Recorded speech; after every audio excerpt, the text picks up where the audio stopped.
दोस्तों आप सभी का बहुत बहुत स्वागत है हमारे चैनल में। इस वीडियो के अंदर अभी हम लोग इंडियन हिस्ट्री में गवर्नर जनरल और वायसराय इससे रिलेटेड जो है इम्पोर्टेंट 40 क्वेश्चन इस वीडियो में देखने वाले हैं, जो कि आपके आने वाले एग्जाम से railway, SSC, UP police, SSC GD, Bihar civil court और आने वाले सभी प्रतियोगिता परीक्षा के लिए काफ़ी इम्पोर्टेंट है।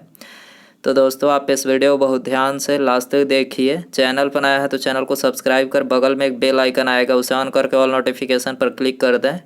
और वीडियो पसंद आए तो प्लीज़ वीडियो को लाइक ज़रूर करें। तो चलिए शुरू करते हैं। देखिए यहाँ पर हमारा पहला क्वेश्चन दिया गया है, बंगाल का प्रथम गवर्नर जनरल निम्नलिखित में से कौन था। तो देखिए बंगाल का पहला गवर्नर जनरल जो थे वो थे वारेन हेस्टिंग। याद रखना है, वारेन हेस्टिंग बंगाल का ये प्रथम गवर्नर जनरल था। ठीक है, ऑप्शन बी यहाँ पर करेक्ट हो जाएगा। इसके अलावा यहाँ से एक और क्वेश्चन पूछा जाता है कि बंगाल का जो विभाजन हुआ था तो ये किस गवर्नर जनरल के कार्यकाल के दौरान हुआ था। तो बंगाल का विभाजन लॉर्ड कर्जन के कार्यकाल में 1905 में हुआ था। ठीक है, लॉर्ड कर्जन के कार्यकाल में 1905 में हुआ था। याद रखना है आपको। क्वेश्चन नंबर 2 है, ईस्ट इंडिया कंपनी का अंतिम गवर्नर जनरल और क्राउन के अधीन पहला वायसराय कौन था। ईस्ट इंडिया कंपनी का अंतिम गवर्नर जनरल और क्राउन के अधीन पहला वायसराय कौन था। तो ये लॉर्ड कैनिंग था। ठीक है, ऑप्शन डी यहाँ पर करेक्ट हो जाएगा। क्वेश्चन नंबर 3 है, इसके अलावा ईस्ट इंडिया कंपनी की स्थापना पूछा जाए तो 31 दिसंबर सन 1600, 31 दिसंबर सन 1600 को जो है ईस्ट इंडिया कंपनी की स्थापना हुई थी। याद रखना है आपको। क्वेश्चन नंबर 3 है, सविनय अवज्ञा आंदोलन के दौरान भारत के गवर्नर जनरल कौन थे। सविनय अवज्ञा आंदोलन के दौरान भारत के गवर्नर जनरल कौन थे। लॉर्ड इरविन थे। ठीक है, लॉर्ड इरविन सविनय अवज्ञा आंदोलन के दौरान भारत के गवर्नर जनरल थे। इसके अलावा सविनय अवज्ञा आंदोलन की इसकी शुरुआत कब हुई थी। 1930। याद रखना है 1930 में इसकी शुरुआत की गई थी। अगला क्वेश्चन है, भारत में राजस्व एकत्र करने के लिए अस्थायी प्रणाली की शुरुआत किसने की थी। भारत में राजस्व एकत्र करने के लिए अस्थायी प्रणाली की शुरुआत किसने की थी। करेक्ट आंसर ऑप्शन बी हो जाएगा, लॉर्ड कॉर्नवालिस ने। ठीक है, भारत में राजस्व एकत्र करने के लिए अस्थायी प्रणाली की शुरुआत लॉर्ड कॉर्नवालिस ने किया था। ठीक है, अगला क्वेश्चन है, भारतीय सिविल सेवा में चुने जाने वाले पहले भारतीय कौन थे। भारतीय सिविल सेवा में चुने जाने वाले पहले भारतीय कौन थे।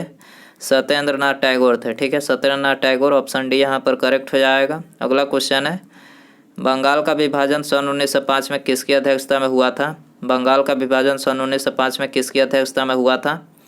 लॉर्ड कर्जन की अध्यक्षता में। ठीक है, लॉर्ड कर्जन, ऑप्शन डी यहाँ पर करेक्ट हो जाएगा। अगला क्वेश्चन है, कलकत्ता में उच्चतम न्यायालय की स्थापना किसके द्वारा की गई थी। तो देखिए कलकत्ता में उच्चतम न्यायालय की स्थापना जो है ये 1773 रेगुलेटिंग एक्ट के द्वारा। याद रखना है 1773 रेगुलेटिंग एक्ट के द्वारा जो है कोलकाता में उच्चतम न्यायालय की स्थापना की गई थी। अगला क्वेश्चन है, 1773 रेगुलेटिंग एक्ट के तहत भारत में पहले उच्चतम न्यायालय की स्थापना 1774 में कहाँ पर की गई। तो देखिए सबसे पहले जो है ये की गई कोलकाता में। ठीक है, कोलकाता, ऑप्शन सी यहाँ पर करेक्ट हो जाएगा। 1773 रेगुलेटिंग एक्ट के तहत 74 में पहले उच्चतम न्यायालय की स्थापना कोलकाता, ऑप्शन सी यहाँ पर करेक्ट हो जाएगा। रैयतवाड़ी व्यवस्था सबसे पहले कहाँ पर शुरू की गई थी। रैयतवाड़ी व्यवस्था बहुत बार ये क्वेश्चन पूछा जा चुका है। रैयतवाड़ी व्यवस्था सबसे पहले कहाँ पर शुरू की गई थी। तो ये मद्रास में। ठीक है, मद्रास, ऑप्शन डी यहाँ पर करेक्ट हो जाएगा। अगला क्वेश्चन है, भारत में सिविल सेवा का जनक किसे माना जाता है। भारत में सिविल सेवा का जनक किसे माना जाता है। लॉर्ड कॉर्नवालिस को। ठीक है, लॉर्ड कॉर्नवालिस को माना जाता है, ऑप्शन सी यहाँ पर करेक्ट हो जाएगा। अगला क्वेश्चन है, ब्रिटिश शासन के दौरान मद्रास में रैयतवाड़ी प्रणाली की शुरुआत करने वाला निम्नलिखित में से कौन था। ब्रिटिश शासन के दौरान मद्रास में रैयतवाड़ी प्रणाली की शुरुआत करने वाला कौन था।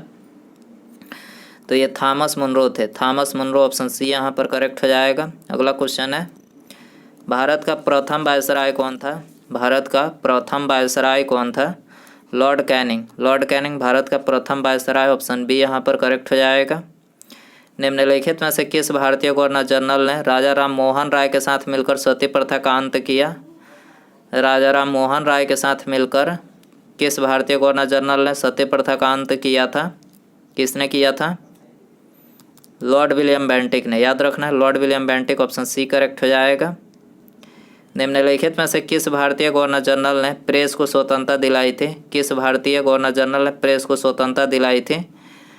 तो प्रेस की स्वतंत्रता जो है लॉर्ड चार्ल्स मेटकाफ ने दिलवाई थी। लॉर्ड चार्ल्स मेटकाफ याद रखना है। इसके अलावा प्रेस की स्वतंत्रता किस अनुच्छेद में है? प्रेस की स्वतंत्रता भारतीय संविधान के अनुच्छेद 19 में दिया गया है, याद रखना है। अगला क्वेश्चन है, भारतीय संविधान के किस अनुच्छेद में प्रेस की स्वतंत्रता दी गई है? अभी हमने इसको बताया, अनुच्छेद 19 में दी गई है। अनुच्छेद 19 ऑप्शन बी यहाँ पर करेक्ट हो जाएगा।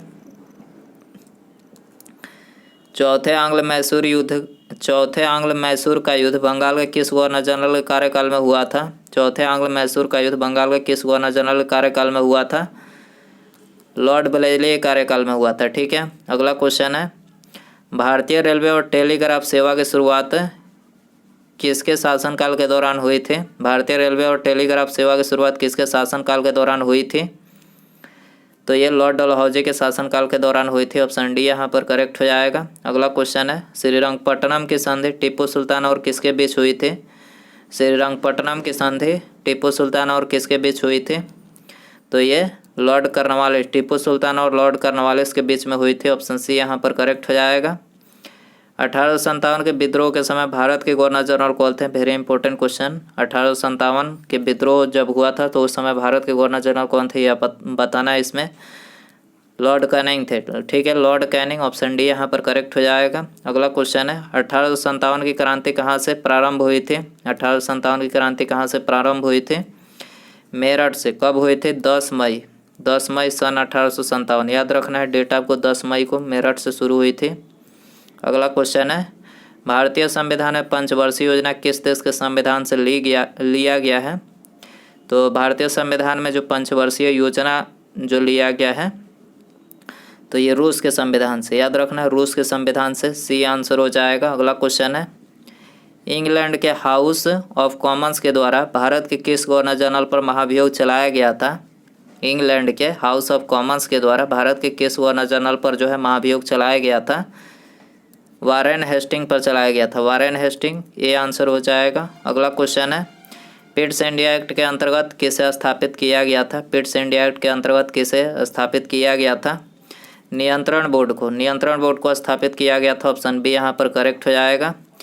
एशियाटिक सोसाइटी ऑफ बंगाल की स्थापना बंगाल के किस गवर्नर जनरल के समय में हुआ था? एशियाटिक सोसाइटी ऑफ बंगाल की स्थापना बंगाल के किस गवर्नर जनरल के समय में हुआ था? वारेन हेस्टिंग के समय में हुआ था। Warren Hasting. ऑप्शन डी यहाँ पर करेक्ट हो जाएगा। निम्नलिखित में से किसने अंग्रेजी को भारत में उच्च शिक्षा का माध्यम बनाया था? किसने अंग्रेजी को भारत में उच्च शिक्षा का माध्यम बनाया था? लॉर्ड विलियम बेंटिक ने बनाया था। ठीक है, ऑप्शन सी यहाँ पर करेक्ट हो जाएगा। भारत में पहली बार सन 1853 में निम्न में से किस स्थान पर रेल यात्रा का शुभारंभ हुआ था? भारत में पहली बार सन 1853 में किस स्थान पर रेल यात्रा का शुभारंभ हुआ था? बम्बई में हुआ था। कहाँ पर हुआ था? बम्बई। ऑप्शन डी यहाँ पर करेक्ट हो जाएगा। भारत का अंतिम ब्रिटिश वायसराय कौन था? भारत का अंतिम ब्रिटिश वायसराय कौन था? इसके अलावा यहाँ पर जो इस क्वेश्चन में पूछा गया था कि भारत में पहली बार जो ट्रेन चलाई गई थी तो मुंबई में चलाई गई थी। ठीक है, ऑप्शन डी यहाँ पर करेक्ट था, लेकिन मुंबई से ठाणे के बीच चलाई गई थी। ठीक है, और इस पहली जो ट्रेन थी जो चलाई गई थी उसका नाम क्या था? डक्कन क्वीन। डक्कन क्वीन आपको याद रखना है। और इस ट्रेन के द्वारा कितनी दूरी तय की गई थी? 34 किलोमीटर। याद रखना है आपको। भारत का अंतिम ब्रिटिश वायसराय कौन था? तो अंतिम ब्रिटिश वायसराय जो था लॉर्ड माउंटबेटन अंतिम ब्रिटिश वायसराय था। अगला क्वेश्चन है, भारत में स्थानीय स्वशासन के जनक के रूप में किसे जाना जाता है? स्थानीय स्वशासन के जनक के रूप में लॉर्ड रिपन को जाना जाता है। Lord Ripon. Option B correct हो जाएगा। भारत में डाक व्यवस्था शुरू करने वाला ब्रिटिश गवर्नर जनरल कौन था? भारत में डाक व्यवस्था शुरू करने वाला ब्रिटिश गवर्नर जनरल कौन था? लॉर्ड डलहौजी था। ठीक है, लॉर्ड डलहौजी। ऑप्शन यहाँ पर करेक्ट हो जाएगा। अगला क्वेश्चन है, उज्जैन का प्राचीन नाम क्या था? उज्जैन का प्राचीन नाम क्या था? अवंतिका। ठीक है, अवंतिका था, यह आंसर हो जाएगा। रॉबर्ट क्लाइव किस देश के गवर्नर जनरल थे? रॉबर्ट क्लाइव किस देश के गवर्नर जनरल थे?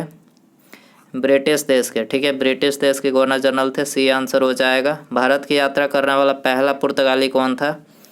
भारत की यात्रा करने वाला पहला पुर्तगाली कौन था? वास्को डी गामा था। ठीक है, ये आंसर हो जाएगा। अगला क्वेश्चन है, भारत में अंग्रेजी शिक्षा किस गवर्नर जनरल ने लागू किया था? भारत में अंग्रेजी शिक्षा किस गवर्नर जनरल ने लागू किया था? लॉर्ड विलियम बेंटिक ने लागू किया था। ठीक है, आंसर हो जाएगा सी। लॉर्ड डलहौजी की हड़प नीति लॉर्ड डलहौजी की हड़प नीति के अंतर्गत ब्रिटिश राज्य में विलय होने वाला पहला राज्य कौन था? तो ब्रिटिश राज्य में विलय होने वाला जो पहला राज्य था सतारा था। ठीक है, सतारा, ऑप्शन सी यहाँ पर करेक्ट हो जाएगा। अगला क्वेश्चन है, निम्नलिखित में से किसे आधुनिक भारत के निर्माता के रूप में जाना जाता है? आधुनिक भारत के निर्माता के रूप में किसे जाना जाता है? लॉर्ड डलहौजी को जाना जाता है। ठीक है, Lord Dalhousie, option D correct हो जाएगा। निम्नलिखित में से किस भारतीय राज्य पर कब्जा करने के लिए राज्य हड़प नीति को अपनाया नहीं गया था? किस राज्य पर कब्जा करने के लिए राज्य हड़प नीति को अपनाया नहीं गया था? तो पंजाब पर। ठीक है, पंजाब पर कब्जा करने के लिए जो है इस नीति को नहीं अपनाया गया था। बाकी सतारा, झांसी, जयपुर, अवध, संबलपुर और नागपुर, इन सभी राज्यों को राज्य हड़प नीति के अंतर्गत जो है भारतीय राज्य पर मतलब कब्जा किया गया था इसी नीति के अंतर्गत। बाकी इन जो पंजाब को छोड़कर, याद रखना। अगला क्वेश्चन है, भारतीय संविधान में मूल अधिकार किस देश के संविधान से लिया गया है? तो मूल अधिकार जो है ये अमेरिका के संविधान से लिया गया, अमेरिका, ऑप्शन डी यहाँ पर करेक्ट हो जाएगा। अगला क्वेश्चन है, स्वराज पार्टी की स्थापना किस वर्ष की गई थी? स्वराज पार्टी की स्थापना किस वर्ष की गई थी? 1923 में। ठीक है, 1923 में की गई थी, ऑप्शन डी यहाँ पर करेक्ट हो जाएगा। भारत का आखिरी ब्रिटिश वायसराय कौन था? भारत का आखिरी ब्रिटिश वायसराय कौन था? ये आपके लिए होमवर्क क्वेश्चन रखते हैं। ठीक है, Lord Lithgow, Lord Wavell, Lord Mountbatten या फिर लॉर्ड इरविन। दोस्तों, यदि आपको इसका आंसर पता हो तो कमेंट बॉक्स में ज़रूर बताएं। अपना स्कोर भी बता सकते हैं, कितने क्वेश्चन आपने इसमें अटैम्प्ट कर पाए हैं। ठीक है, टोटल 40 क्वेश्चन में से कितने क्वेश्चन आपको आते थे आप कमेंट में बता सकते हैं। और चैनल पर नए हैं तो यदि आपको वीडियो पसंद आया तो प्लीज़ वीडियो को लाइक करें। चैनल पर नया है तो चैनल को सब्सक्राइब करके बेल आइकन प्रेस करें और अपने दोस्तों में शेयर कर सकते हैं। ठीक है, मिलते हैं अगले वीडियो में। नमस्कार, जय हिंद, जय भारत।